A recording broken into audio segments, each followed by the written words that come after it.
Matt Woods here with First Alert 4. Thanks for tuning in. If you haven't listened to Episode 1, go do that first and then come back. Also, a few disclaimers before you listen. This series discusses sexual assault and contains language some may find offensive. Listener discretion is advised.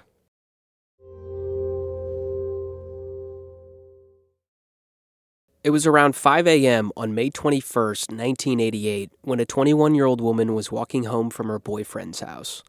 They had been in an argument while they were outside his apartment in his car. He went inside, and she did not. She decided to walk to her grandma's house, where she lived. It was about 10 blocks away. She got out of the car, parked near McCree Avenue in St. Louis's Botanical Heights neighborhood. The woman was 7 months pregnant with a baby boy. She had on a Pea Patch brand tunic dress and pink slippers. She was carrying a small tan wallet. The woman turned off McCree onto Spring Avenue going north. There's a park just to the left and an apartment building to the right.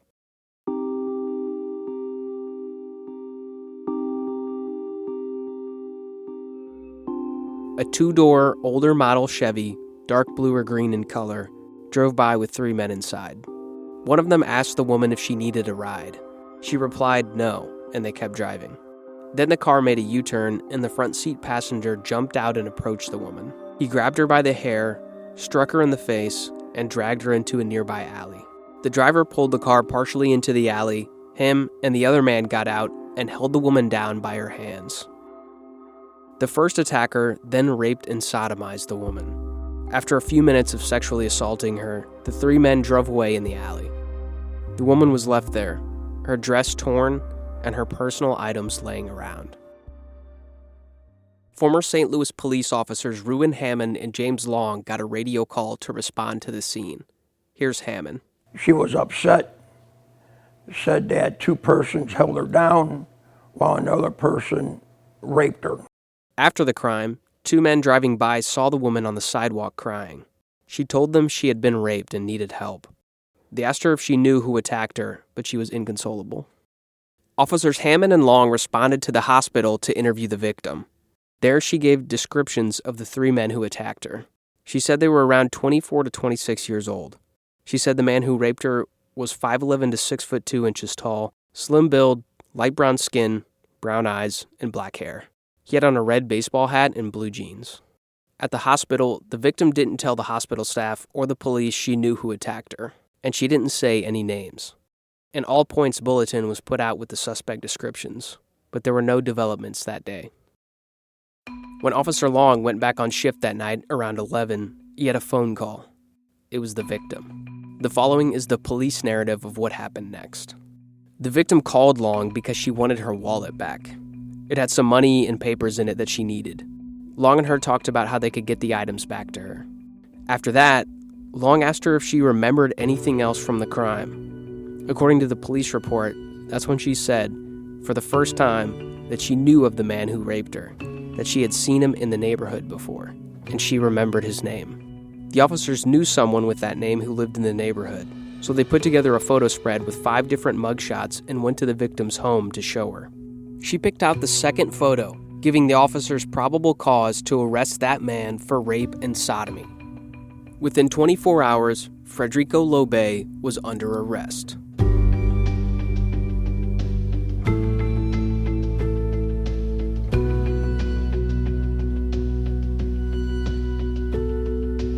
From First Alert 4, I'm Matt Woods, and this is Burden of Proof.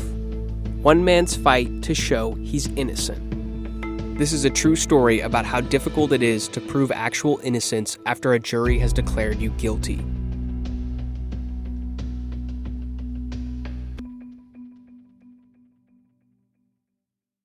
The next night, Frederico and his then-girlfriend, Shervon Johnson, were in the apartment when there was a knock on the door. Fred was getting ready to put my daughter down, and we had our night clothes on, and we getting ready for bed. And so just boom, boom, boom, boom, boom. And I'm like, who the hell is that knocking on that door like that, And they just boom, boom, boom, like they was going to come through. And I stood at the top stairs, I say, I'm coming, give me time to come down the steps. I say, who is it? That's the police. Open the damn door. Boom, boom, boom. So no sooner as I go down the steps and open the door, they push me aside. He pushed the door one way and pushed me aside. Frederico said that's a night he'll never forget. And when she opened the door, they just rushed right on up the steps, and came and had the guns drawn and told me to lay across the bed. At that time, I had my daughter in my hand, and he told me to put the baby down. And I set my daughter down on the bed, and he told me to lay across the bed, put my hands behind my back. I laid across the bed, put my hands behind my back, and he put the handcuffs on me and brought me down the steps. When he brought me down the steps, Siobhan kept asking him, say, man, what are you locking him up for? What do you do? And he said that he raped somebody. I said, man, he ain't raped nobody. Y'all know he ain't raped nobody. And Fred looked there and said, baby, you know I'm not good for that. The nature of the crime was much different than what Frederico had been charged with before. He got caught selling drugs and stealing cars, but never something like rape. The central issue in the case against Frederico Lowe-Bey was identification. There was no physical evidence linking him to the crime. They couldn't test the DNA and get a unique profile in 1988. No one else was ever charged in this crime, so there wasn't another suspect that could connect him to the scene. And police never identified the suspect vehicle. The question for the jury would be whether or not the victim's identification was credible. This is where I'm going to get into the weeds about how, when, and what the victim's identification of the rapist was. Because the identification is ultimately what put Frederico behind bars. Without it, there was no case. There are two different characteristics of the rapist in this case to focus on: a gold tooth and freckles. Some of the others, like skin tone and height, are definitely important, but the gold tooth and freckles stand out, and for different reasons that I'll get into. Those identifiers are somewhat more unique than, say, light skin or black hair. So as we go along, remember gold tooth and freckles as focal points in this crime that relied completely on identification. If you just read through the trial transcripts, it can be easy to look over. Some of it appears like subtle differences that appear in any case where identification is a factor. But if you break it down by what's in the police report versus what was said in depositions to what was said at trial, it starts to look a lot more gray. So here's what I'm talking about. I'm going to break this down person by person because otherwise it's nearly impossible to keep track of. Bear with me because it's not linear. It's more like a maze. Let's start with Officer Hammond because he was the first to take the stand at a pretrial hearing. He's also the one who did most of the interviewing of the victim at the hospital. He said the victim's description was a light-skinned man with a gold tooth. He said that in a deposition at the pretrial hearing and at trial. And the victim did so as well. But there's a discrepancy about the gold tooth. It's absent in the narrative portion of the police report. That's the part where they describe the incident in detail. It goes beyond just the date, time, and location of the incident. It's paragraphs of what the officers saw on the scene, what witnesses said, descriptions of suspects, and so on. That part gives you a lot more information on what happened.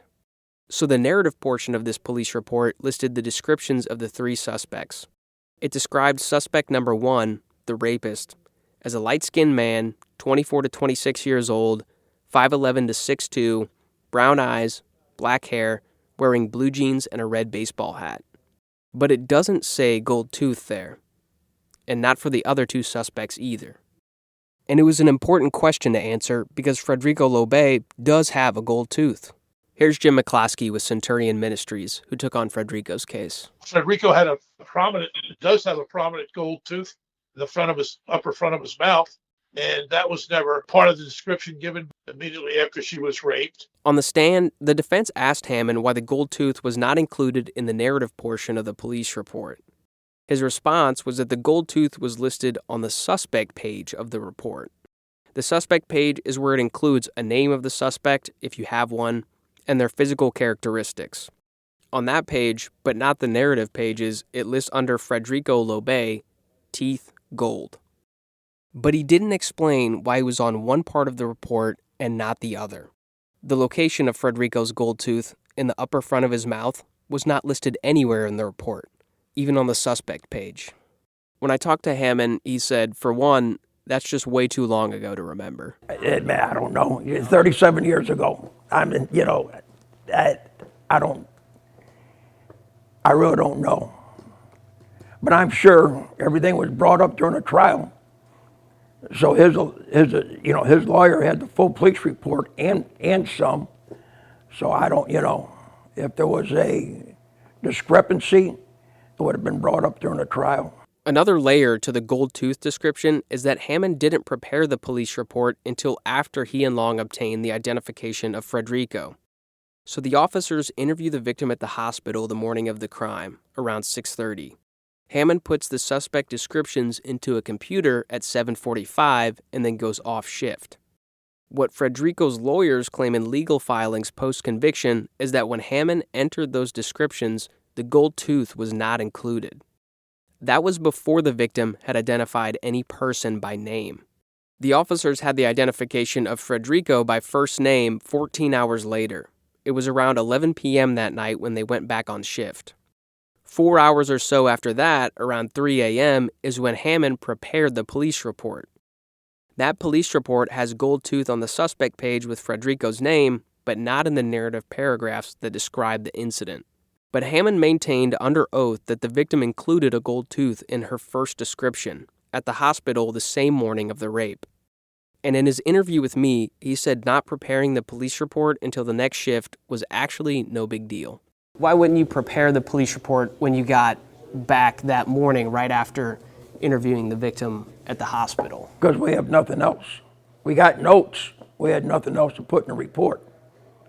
So you wouldn't. So that would be normal for you to not prepare a police report? Yeah, wouldn't be a big deal. In the trial, the question of why gold tooth was on the suspect page of the police report but not in the narrative portion was never really answered. Hammond testified that it was included in the report. But in the presence of the jury, the defense never asked him to explain why he was absent from the narrative descriptions. Hammond, along with his partner James Long, testified they checked the report for accuracy before they prepared it. Both officers and the victim testified at trial that the description included a gold tooth. The second main characteristic of the rapist is one that Frederico Lowe-Bey does not have: freckles. Officer Long was testifying about a phone call with the victim when that description appeared, seemingly for the first time. According to him, the victim had just told him over the phone that she knew the suspect from seeing him in the neighborhood, and she thought his nickname was Fred Rico, as in like two separate names. Then Long said he asked what the suspect looked like. At the suppression hearing before the trial, which was right before the trial, Long testified that she told him that her offender, her rapist, had freckles. Someone brought up that he had freckles. I'll never forget that. And I'm like, Fred ain't got no freckles. It was at the pre-trial hearing, a day before trial and out of the presence of the jury, that Long gave that testimony. Up to that point in the case, freckles did not appear in the description of the rapist. It's not anywhere in the police report. The victim and officers didn't say it in depositions. But light-complected with freckles was Long's testimony of the rapist's description right before the trial. Somehow, Frederico's attorney Andrew Hernandez glosses over the freckles description with Officer Long on the stand. He doesn't ask him any more questions about it, not before or during the trial. Lowe-Bey does not have freckles. That's such a distinctive mark on a black man. It's incredible, and nobody says a word about it. Nothing. That's Paul Castellero, also with Centurion and part of Frederico's legal team. He said the freckles description is part of what makes this case so frustrating. And it never, ever comes out.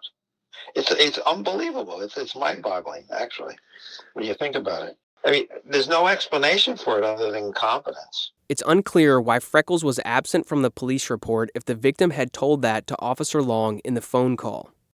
That phone call was about 4 hours before the police report was prepared. But the report was prepared by Hammond, who wasn't actually listening on the phone call. Long got the phone call with two pieces of information: a man in the neighborhood named Frederico, and who was light-complected with freckles. Long and Hammond knew of a guy named Frederico who they had arrested before, and so they put him in a 5-person photo spread to show the victim.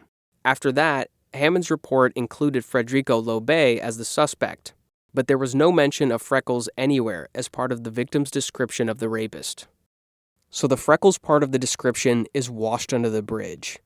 And since Long only testified about the freckles in the pretrial hearing, it was out of the presence of the jury.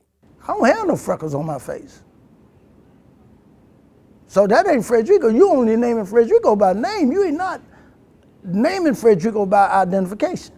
I brought this up to Hammond. Frederico Lowe-Bey does not have freckles. He's subtly shaking his head side to side as I ask him about it.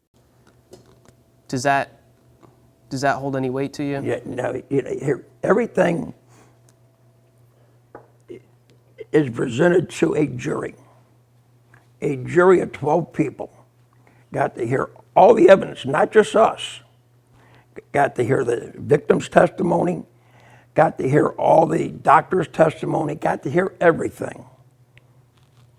So the jury believed that Frederico Lowe-Bey did the rape. His defense attorney never brought it out at trial from the pretrial hearing that the jury wasn't present for, and then it never comes out at trial, this discrepancy. But this man has his face is clear. You can't say that he has freckles. His attorney should have brought it up. I don't. But the photo spread that was taken to the victim. I understand that. None of the 5 people in the photo spread had freckles. And the victim might have thought of something later on. I don't know. But she had to testify in the trial that she was convinced that Frederico Lowe-Bey raped her. So Hammond is saying the defense had a chance to bring this up at trial. And after the victim gave what she thought was a nickname, picked him in a photo spread, and then in an in-person lineup, that was enough for them to apply for warrants. And beyond that, the legal process played out. The St. Louis Circuit Attorney's Office prosecuted Frederico, and a jury decided he was guilty. He also said he couldn't recall the victim ever saying the rapist had freckles, but that whatever he put in the report would have been what he remembered the victim telling him. Also, I did ask Hammond directly. Do you remember Frederico Lowe-Bey having freckles? No, I don't. Long's testimony was not the last time freckles would come up in the identification of Frederico Lowe-Bey. It wouldn't show up again until 19 years after the trial, and it adds more confusion to the record. After the DNA results came back in 2005 and they were negative for Frederico, the judge overseeing the proceedings forced the state to produce the victim so she and the attorneys could ask her questions. They were trying to figure out whose DNA was on the rape kit, but were coming up short. And it was at a hearing on April 20th, 2007, when this detail of the freckles would be entered into the record again. The judge cleared the courtroom except for the attorneys and Jim McCloskey. The victim was brought in from the witness room and sworn in. According to the transcript of that hearing, the judge began asking the victim questions about identifying her attackers. "I recognized one," the victim said. "And who was that?" the judge asked. She replied, "That was Frederico Lowe." A few moments later, the judge asks her if she knew what he looked like, and she said, quote, "Yeah, he was light-skinned and with freckles. I hated that. It was scary to me," end quote. Here's McCloskey, who heard it firsthand. That was the most significant physical aspect to a rapist that she clearly remembers. And Frederico doesn't have a freckle on his face. Later in that same hearing, Frederico's post-conviction attorney, Scott Thompson, asked her this question. "And at the hospital, did you tell police that it was a black male who raped you?" Her response, quote, "Yes, light-skinned with freckles, right," end quote. So to recap up to this point on the freckles, it's not in the police report. Long testified right before the trial that it was included in the victim's description of the rapist. Frederico's attorney never cross-examined him about it while he was under oath. And then 19 years later in a hearing, what the victim remembered of the rapist was a light-skinned man with scary freckles. There's also another person who claims she heard the victim say the rapist had freckles. That person was a close friend of the victim. This came to light as part of an investigation Centurion conducted starting in the late 2000s. They spoke to several people who knew the victim, one of them being this close friend. One of Frederico's attorneys interviewed her at her home in July 2011. According to an affidavit, the friend recalled a conversation with the victim from a few years prior. It was right around the time when the DNA hearings were held and the victim testified. The affidavit says the victim insisted to the friend that the rapist had a face full of freckles. When the friend mentioned that Frederico does not have freckles, her response was that he must have painted freckles on his face because she was absolutely certain the rapist was freckled. I spoke to this friend over the phone for this story, and she confirmed the victim told her the rapist was a man with freckles.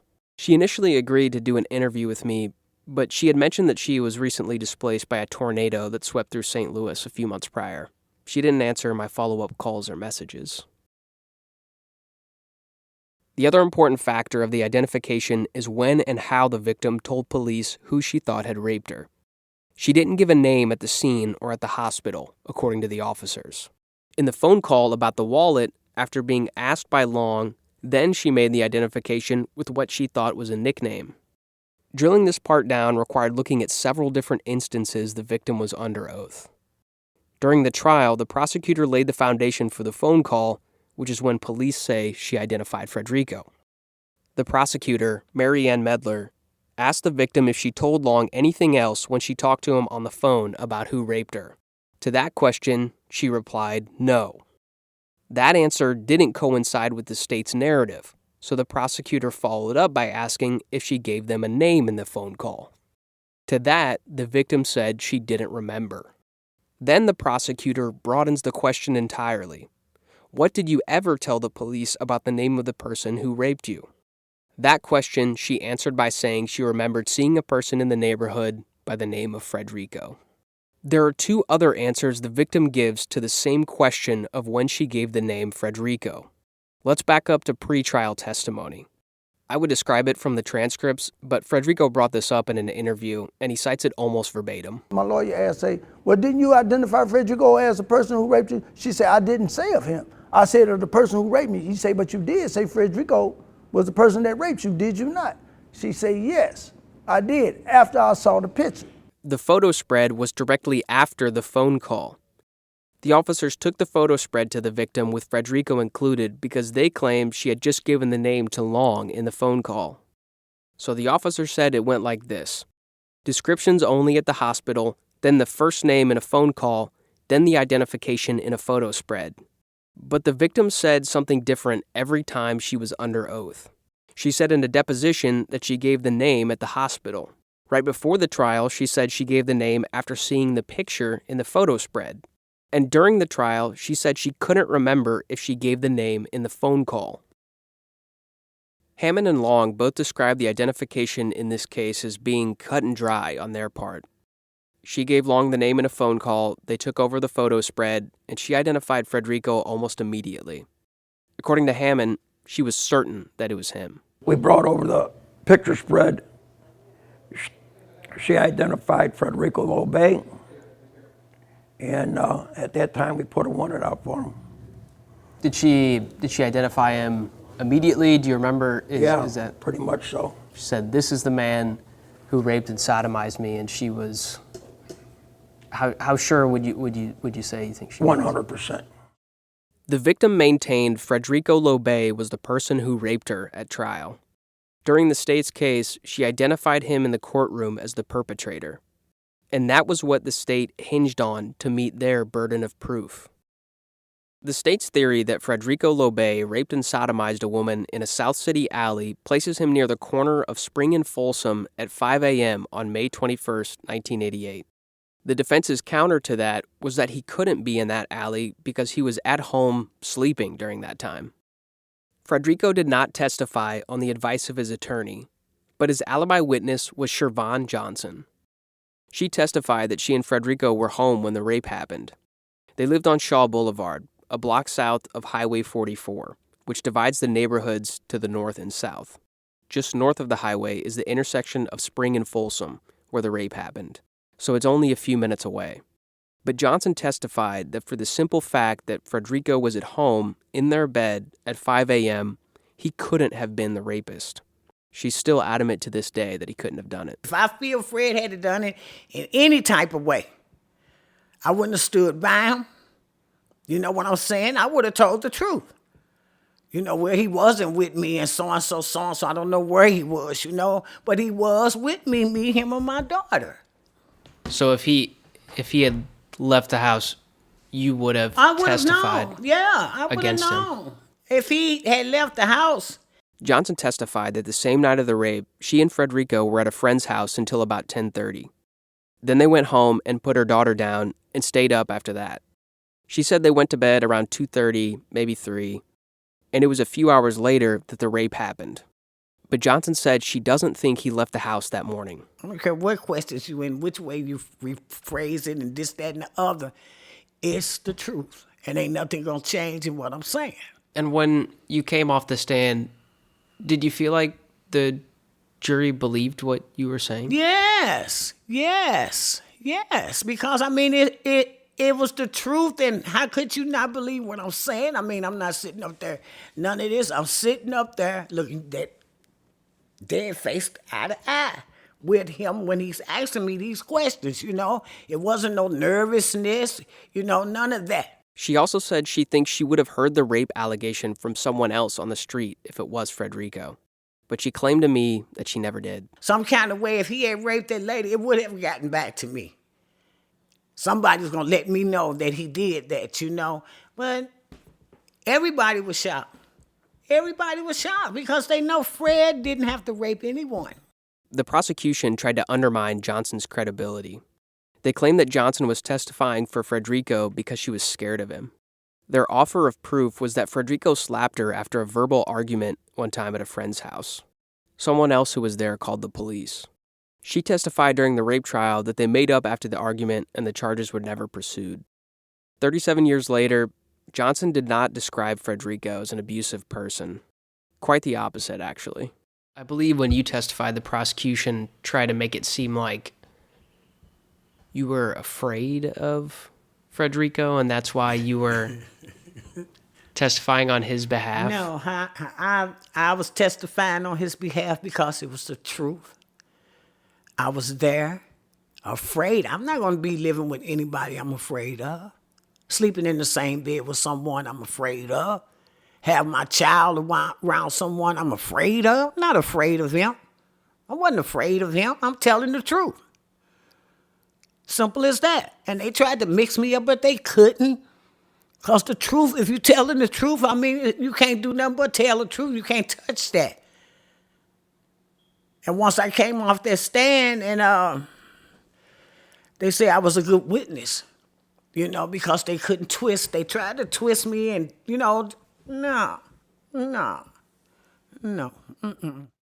So the jury had a decision to make after hearing the victim's testimony compared to Johnson's. If the jury believed Johnson saying Frederico was at home with her when the crime happened, they would have to vote not guilty. It would have been physically impossible for him to have done it.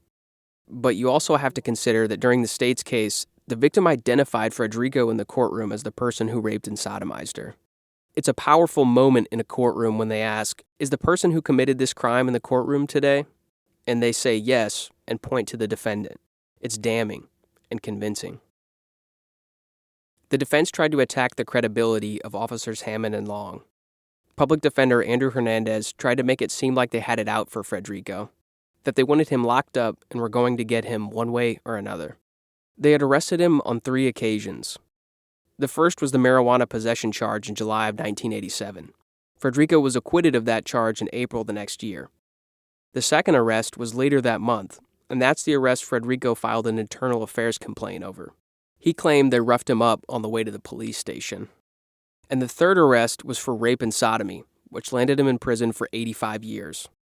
The defense's theory was that Hammond and Long had a vendetta against Frederico, and that was motivation for them to investigate him and apply for charges. Frederico still claims that to this day. He refers to the so-called establishment. To him, it's not just the police, it's also the prosecutors, the judges. He portrays what he alleges is a wrongful conviction as purposeful, not a mistake. Hammond and Long both adamantly denied there was ever a vendetta. They responded to it like it was an outlandish allegation. They claimed Frederico was just another guy in the neighborhood that they had arrested. They both testified at trial that they did not hold animosity towards Frederico. The defense wanted to include the prior history between Hammond and Long and Frederico in an effort to prove a conspiracy against him. The prosecution didn't want any of it to be allowed at trial. Prosecutor Mary Ann Medler made a motion before the officers testified to ask the court to disallow the prior history between Frederico and the officers. She asked for there to be no mention of any complaint filed by Frederico or any other defendant to Internal Affairs, that there be no mention of any lawsuit filed by Frederico or any other person against the officers, and that there be no mention of any other trials in which Frederico was arrested by Hammond and Long and later acquitted. In addition to the Internal Affairs complaint, Frederico filed a civil rights lawsuit against Hammond and Long that was pending during the trial. It eventually ended in favor of the officers. The judge said the prior arrest was unimportant to the case at hand. He thought it might lead to trying a case within a case. So for the time being, he didn't want the defense to get into prior incidents between Frederico and the officers. The Internal Affairs complaint and civil rights lawsuit that Frederico filed against the officers did eventually come into the trial. The defense was allowed to ask the officers if Frederico filed a complaint and lawsuit against them, but they weren't allowed to ask about the accusations within them. The Internal Affairs complaint was ruled not sustained by the department's Internal Review Board. Frederico said they took pictures of him, and he also had medical files from a hospital visit. But the board ruled that there wasn't enough evidence. They didn't hold a hearing. Later on in the trial, the judge decided to allow the prosecution to tell the jury that the Internal Affairs complaint was ruled not sustained. His reasoning was that he didn't want the jury to speculate one way or the other about the outcome. Frederico's public defender then asked the judge to also allow him to mention the outcome of the drug possession trial. But the judge said that was like comparing apples to oranges. His argument was that the jury wouldn't hear about his prior convictions, so it wouldn't make sense for them to hear about a prior acquittal, even if the acquittal involved the same officers as the rape case. So the jury wouldn't hear much of the backstory. The only thing they heard about the Internal Affairs complaint is that it ended in favor of the officers. And there's a question about the officers not raised at trial that Frederico's legal team makes a point of in post-conviction filings. In 1988, Hammond and Long were patrolmen. They were not sex crimes detectives. But they wrote the report and obtained the identification from the victim in this rape case. They also conducted the in-person lineup. In a legal filing in 2014, Frederico's attorneys claim the officers violated department policy by not transferring the case to the rape division. Hammond told me that after responding to the rape, they called for the sex crimes unit at the scene, but that they passed it down to them. He said maybe they just didn't want to do it. We called for sex crimes that morning, and they said handle it district level. So they told you handle it district level. Handle it district level.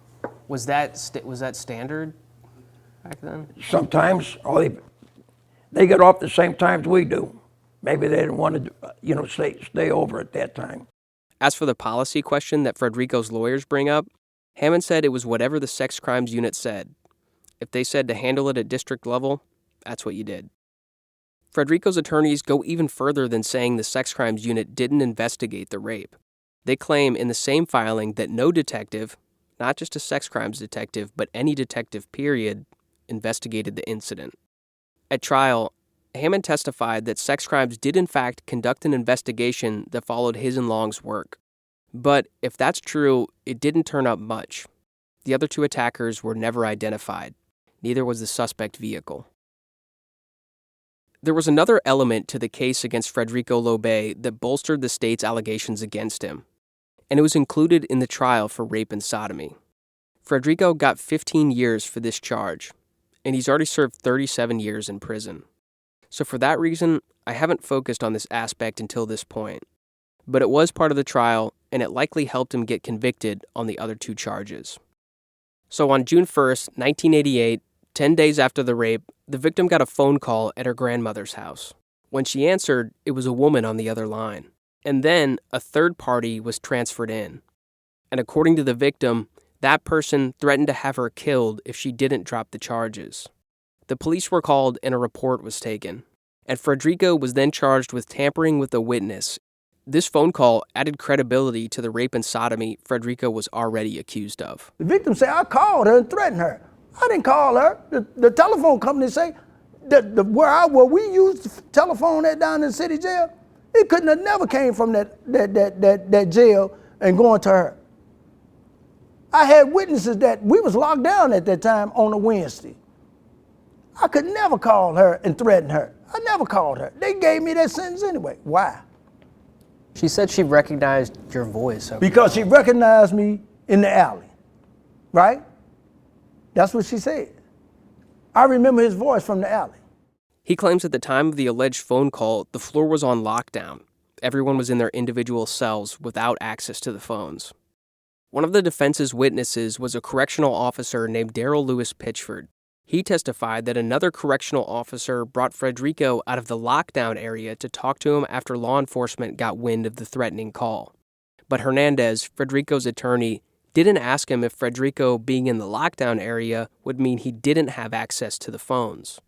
Hernandez also said during the trial that he was going to subpoena records from the phone company, but there's no indication that he did. The prosecution had 2 correctional officers and a police officer testify about the phone call. The call was able to be pinned down right around 11:40 a.m.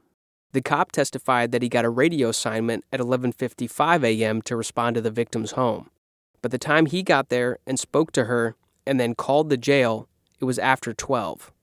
At that time, a jail supervisor had a correctional officer check if Frederico was on the phone. That correctional officer testified at the trial that he did see Frederico using the phone at that time. By that point, it would have been at least 20 minutes after the threatening call was made. Still, the correctional officer testified that he saw Frederico on the phone between 11:20 and 11:40 that day. Also, the prosecution wasn't able to prove the phone call actually came from the jail. The phone company couldn't say the exact number the call came from. They were able to say that the phone call came from the downtown St. Louis area. The jail is in downtown St. Louis, but the phone call that was traced was the first caller, not the one that was transferred in. The phone company had a prefix for the phone number of the first caller, but that was not the same prefix as the jail detainee phones.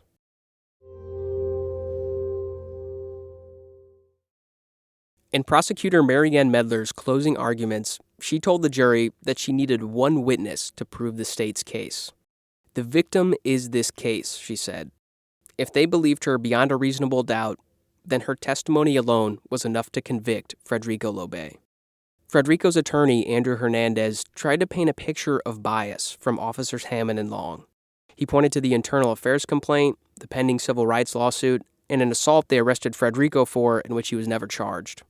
He also cast doubt on the accuracy of the victim's testimony.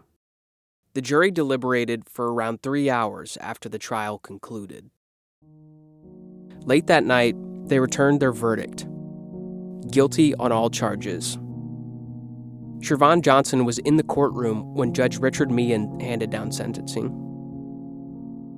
When they started calling off all those years, I just got up and walked out because I knew, I wasn't going to see him anymore.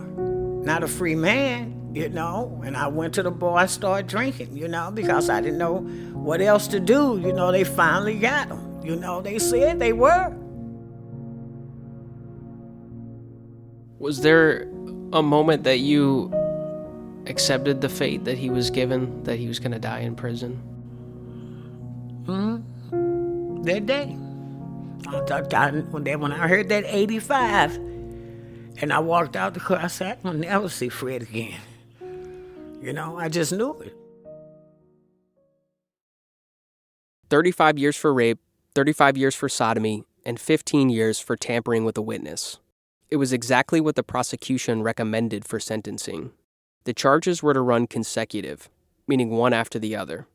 85 years total. It was the maximum possible sentence. And he has to serve 80% of each sentence to be eligible for parole, effectively denying him that as well. The sentence gave a sense of finality to Frederico's fate. What followed, though, is a decades-long pursuit to prove he was actually innocent. Before Judge Meehan's sentencing, Frederico told the judge he wasn't the right man for the crime. He went on for a long time. It's about 2,000 words in all. He said he would never stoop that low to rape somebody, something he's often repeated to me.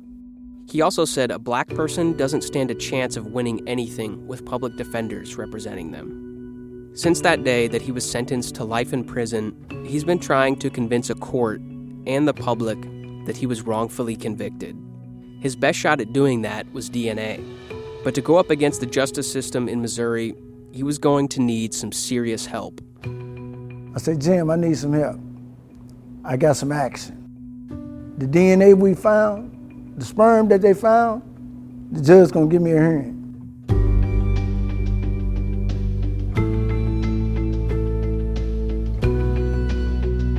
That's next on Burden of Proof, one man's fight to show he's innocent. You can listen to new episodes every Thursday wherever you get your podcasts or on firstalerts4.com. This podcast is produced and voiced by me, Matt Woods. If you want to get in touch, send me an email, matthew.woods@kmov.com with 2 T's on the first name. This is a First Alert 4 original podcast.